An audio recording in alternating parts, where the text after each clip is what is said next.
So in this video, you'll learn how to make Google your preferred service on your Samsung Galaxy Z Fold 7.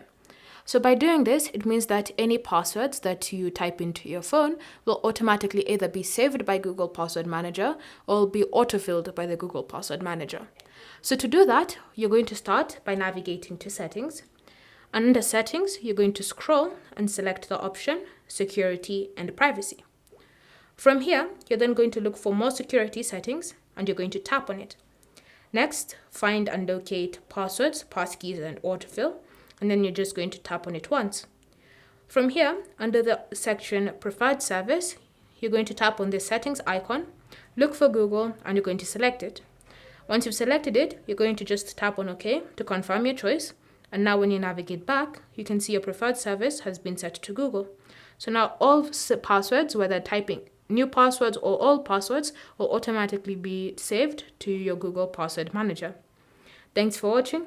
If you have any questions or comments, leave them down below and we'll get back to you.